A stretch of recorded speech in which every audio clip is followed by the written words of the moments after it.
Sir, ಈಗ ಶಿಕ್ಷಣದಲ್ಲಿ ದ್ವಿಭಾಷಾ ನೀತಿ ತರ್ತಾ ಇದ್ದೀರಿ, ಯಾವಾಗ ಅಧಿಕೃತ ಆದೇಶ ಆಗೋದು? ದ್ವಿಭಾಷಾ ನೀತಿ ಮಾಡಿಲ್ಲ ಇಲ್ಲ.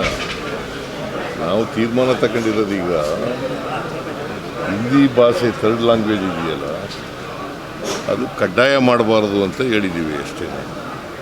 ಈಗ 625 ಮಾರ್ಕ್ಸ್ ಇದೆಯಲ್ಲ, ಅದು ಕಡ್ಡಾಯ ಇತ್ತು.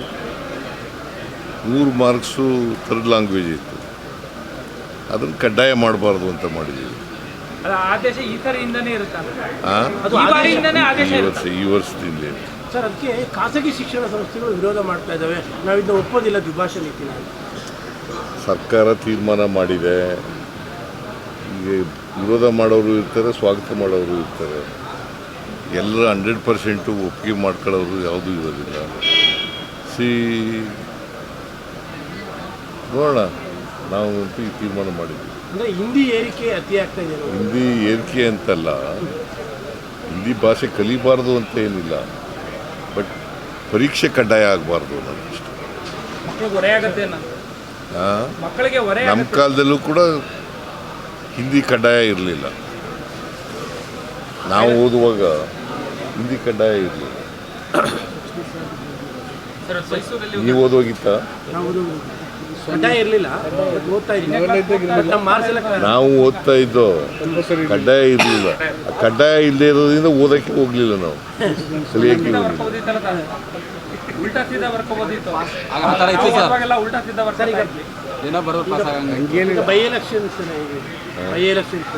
ಎರಡೂ ಕಡೆ ಗೆಲ್ತೀವಿ ನಾವು. ನಾನು 30ನೇ ತಾರೀಕು ಹೊರಟಿದ್ದೀನಿ. 30, 31 ಬಾಗಲಕೋಟೆ, 1, 2 ದಾವಣಗೆರೆ, ಆಮೇಲೆ 2, 3 ಅಲ್ಲ 3, 4 ಮತ್ತೆ ಬಾಗಲಕೋಟೆ, 5ನೇ ತಾರೀಕು ಕೇರಳ, 6ನೇ ತಾರೀಕು ಐದರ್ ಬಾಗಲಕೋಟೆ ಆರ್ ದಾವಣಗೆರೆ. 2.5 ವರ್ಷದ ಗೌರ್ಮೆಂಟ್ಗೆ ಜನ ಕೊಡೋ ವರ್ಡಿಕ್ಟ್ ಅಂತ 2.5 ವರ್ಷದ ಗೌರ್ಮೆಂಟ್ಗೆ ಜನ ಕೊಡೋ ವರ್ಡಿಕ್ಟ್ ತೀರ್ಪು ಅಂತೀರಿ. ಈ ಬೈ ಎಲೆಕ್ಷನ್ನಲ್ಲಿ ಸೋತ್ರಲ್ಲ 3 ಕಡೆ, ಅವ್ರದ್ದೇ 2 ಸ್ಥಾನಗಳು ಅವರವೇ. ಒಂದು JDS, ಒಂದು ಅದು ದಿಕ್ಸೂಚಿ ಅಲ್ವಾ? ಅಲ್ಲ, ಈಗ ಇನ್ನೂ ರಿಸಲ್ಟ್ ಬಂದಿಲ್ಲ, ಬರಲಿ. ಆಗ ದಿಕ್ಸೂಚಿ ಅಲ್ವಾ? ದಿಕ್ಸೂಚಿನ ಆಯ್ತಲ್ಲ. ದಿಕ್ಸೂಚಿನ ಆಯ್ತಲ್ಲ. ದಿಕ್ಸೂಚಿ ಏನಂತ ಆಯ್ತು? ನಮ್ಮ ಪರವಾಗಿ ಆಯ್ತು ಅಂತ ಹೇಳಯ್ಯ. ನೀನು ಮೆಲ್ಗೆ ಹೇಳ್ತೀಯ. ನೋಡಪ್ಪ, ಅದೇ ಮಾನದಂಡ. ಯಾವ ಎಲೆಕ್ಷನ್ ಆದರೂ ಕೂಡ ನಾವೇ ಗೆಲ್ತೀವಿ. ಕರ್ನಾಟಕದಲ್ಲಿ 28ಕ್ಕೂ ನಾವೇ ಗೆಲ್ತೀವಿ. ಸ್ವಲ್ಪ ಬದಲಾಗಿದೆ ಸರ್. ದಾವಣಗೆರೆ ಯಾಕೆ ಏನು ಗೊಂದಲಾಗಿದೆ? ಶಮನ ಆಗಿದೆ. ಯಾರು ಅಧಿಕೃತ ಕಾಂಗ್ರೆಸ್ನಲ್ಲಿ ಇದ್ದವರು ನಿಂತಿದ್ದಲ್ಲ, ಅವ್ರು ರಿಟೈರ್ಡ್ ಆಗಿದ್ದಾರೆ. ನಿನ್ನೆ ಸಿಎಂ ಸ್ಥಾನದ ವಿಚಾರದ ಚರ್ಚೆಗೂ ಇದು ತೆರೆ ಬಿಟ್ಬಿಡುತ್ತಾ ರಿಸಲ್ಟ್ ಅಂತ. ಸಿಎಂ ಸ್ಥಾನದ ಅದಕ್ಕೂ ಸಂಬಂಧ ಏನೇ ಇಲ್ಲ, ಅದಕ್ಕೂ ಸಂಬಂಧನೇ ಇಲ್ಲ. ಬಟ್ ಸೆಷನ್ ಹೇಳಿದ್ರಲ್ಲ ಸರ್, ಇದು ಹೈಕಮಾಂಡ್ ಅನುಮತಿ ಕೊಟ್ಟರೆ 2 ಬಜೆಟ್ ನಾವು ಮಾಡ್ತೀನಿ ಅಂತ ಸರ್. ಅನುಮತಿ ಕೊಟ್ಟಲಿ, ನೋಡೋಣ. ಈಗ ನಮ್ಮದು ಹೈಕಮಾಂಡ್ ಪಾರ್ಟಿ ಏನು ಹೇಳ್ತಾರೆ, ಹೈಕಮಾಂಡ್ನವ್ರು ಏನು ಹೇಳ್ತಾರೆ ಕೇಳಿ. ಈ ಫಲಿತಾಂಶಕ್ಕೆ ಅದಕ್ಕೆ ಸಂಬಂಧ ಇರಲ್ಲ ಸರ್. ಸರ್, ಈಗ ಮೈಸೂರಲ್ಲಿ ದೊಡ್ಡ ಮಟ್ಟದ ಒಂದು ಡ್ರಗ್ಸ್ ಜಾಲನ ಇವತ್ತು ನಿನ್ನೆ ಹಿಡಿದಿದ್ದಾರೆ ಮೈಸೂರಲ್ಲಿ. ಡ್ರಗ್ಸ್ ಭಾಳ ದೊಡ್ಡ ಮಟ್ಟದಲ್ಲಿ ಇದಾಗ್ತಾ ಇದೆ ಸರ್, ಎಲ್ಲ ಕಡೆ ಸಿಗ್ತಾ ಇರುವಂಥದ್ದು. ನಾವು ಮುಂಬೈನ ಲಿಂಕ್ ಇದೆ. ಡ್ರಗ್ಸ್ ಮಾಫಿಯಾ ವಿರುದ್ಧ ಹೋರಾಟ ಮಾಡ್ತಾ ಇದ್ದೀವಿ. ಡ್ರಗ್ಸ್ ಮುಕ್ತ ರಾಜ್ಯ ಮಾಡಬೇಕು ಅಂತಕ್ಕಂಥದ್ದು ನಮ್ಮ ಉದ್ದೇಶ. ಆ ದಿಕ್ಕಿನಲ್ಲಿ ಪ್ರಯತ್ನಗಳನ್ನು ಮಾಡ್ತಾ ಇದ್ದೀವಿ. ಬಟ್ ಒಂದಿನ ಲೇಟ್ ಆಗಿದ್ರೆ ಮುಂಬೈಗೆ ಹೋಗ್ಬಿಡ್ತಾರೆ ಸರ್. ಪೊಲೀಸರು ಬೇಗ ಇದು ಮಾಡಿದ್ದಾರೆ ಸರ್. ಪೊಲೀಸ್ನವರು ಮಾಡಿದ್ದಾರೆ, ನಾನು ನೋಡಿಲ್ಲ. ಇನ್ನು ಈಗ ಹೇಳಿದ್ರು, ಪತ್ರಿಕೆಯಲ್ಲಿ ನೋಡಿದೆ. ಈಗ ಹೇಳಿದ್ರು, ನಾನು ಡೀಟೇಲ್ಸ್ ತಿಳ್ಕೊತೀನಿ. ಬಟ್ ಆತಂಕ ಅಂದರೆ ಮುಂಬೈದು ಲಿಂಕ್ ಇದೆ, ಮೈಸೂರಿಗೆ ಅಷ್ಟೊಂದು ಸೇಫ್ ದೂರ ಆಗ್ಬಿಟ್ಟಿದೆ. ಎಲ್ಲರೂ ಲಿಂಕ್ ಇರಲಿ, ತನಿಖೆ ಮಾಡಿ ತಪ್ಪಿತಸ್ಥರಿಗೆ ಶಿಕ್ಷೆ ಕೊಡ್ತಕ್ಕಂಥ ಕೆಲಸನ ಮಾಡ್ತೀವಿ. ಸರ್ ಮೈಸೂರಿನ ಸಿಟಿ ಒಳಗಡೆ ಸಿಗ್ನಲ್ ಲೈಟ್ಗಳು ಜಾಸ್ತಿ ಆಗಿದೆ ಅಂತ ಪಬ್ಲಿಕ್ ಕಂಪ್ಲೇಂಟ್ಸ್ ಇದೆ ಮತ್ತು PAL ಕೂಡ ಆಗ್ತಾ ಇದ್ದಾರೆ ಅವೈಜ್ಞಾನಿಕವಾಗಿ ಆಗ್ತಾ ಇದ್ದಾರೆ ಮೈಸೂರಲ್ಲಿ. ಅದರಲ್ಲೂ ಕೂಡ ಪೊಲೀಸ್ ಅವ್ರಿಗೆ RTO ಅರ್ಜಿ ಹಾಕಿದ್ರೆ ನಮ್ಗೆ ಮಾಹಿತಿನೇ ಇಲ್ಲ ಅಂತ ಪೊಲೀಸ್ ಅವರು ರಿಪ್ಲೈನು ಸಹ ಕೊಟ್ಟಿದ್ದಾರೆ ಸರ್. ಯಾರು ವರದಿನೂ ಗೊತ್ತಿಲ್ಲ, ಎಲ್ಲೆಲ್ಲ ಹಾಕಿದ್ದಾರೆ ಗೊತ್ತಿಲ್ಲ ಅಂತ ರಿಪ್ಲೈನು ಕೂಡ ಪೊಲೀಸ್ ಯಾರು ಹಾಕಿದ್ದಾರೆ. ಈಗ ಯಾಕೆ ಸಿಗ್ನಲ್ ಲೈಟ್ಗಳು ಹಾಕಿದೆ, ಯಾಕೆ ಟ್ರಾಫಿಕ್ ಸ್ವಲ್ಪ ಸುಧಾರಣೆ ಆಗಲಿ ಅನ್ನೋ ಕಾರಣಕ್ಕೋಸ್ಕರ ಬಟ್ ಹೆಜ್ಜೆಜ್ಜಿಗೂ ಹಾಕೋಕ್ಕಾಗಲ್ಲ.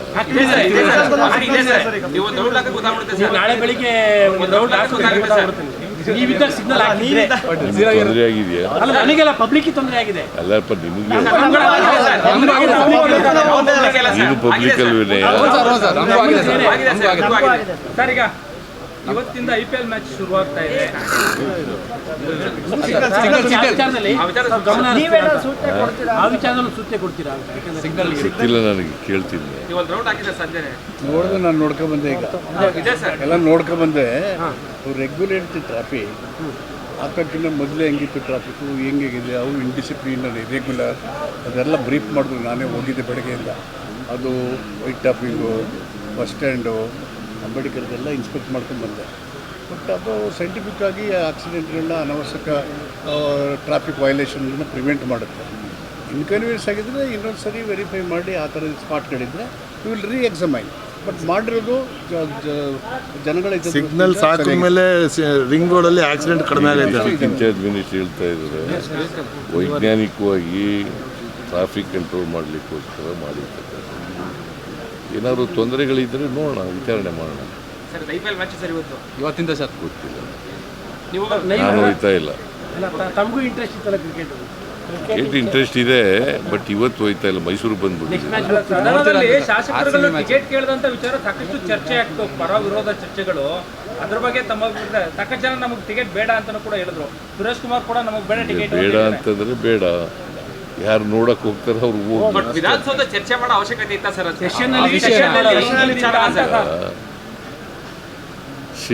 ಮೊದಲಿನಿಂದ ಕೊಟ್ಕೊಂಡು ಬಂದಿದ್ದಾರೆ ಶಾಸಕರುಗಳಿಗೆ, MLCಗಳಿಗೆ, MLAಗಳಿಗೆ ಕೊಟ್ಟಿದ್ದಾರೆ. ಈಗಲೂ ಕೊಡ್ತಾ ಇದ್ದಾರೆ. ಒಂದು ಕೊಡ್ತಾ ಇದ್ರು, 2 ಕೊಡಿ ಅಂತ ಹೇಳಿದ್ದಾರೆ ಅಷ್ಟೇ. ತಾವೆಲ್ಲರೂ ಒಂದು ಮ್ಯಾಚ್ಗೆ ಹೋಗ್ತಿದ್ದೀರಾ?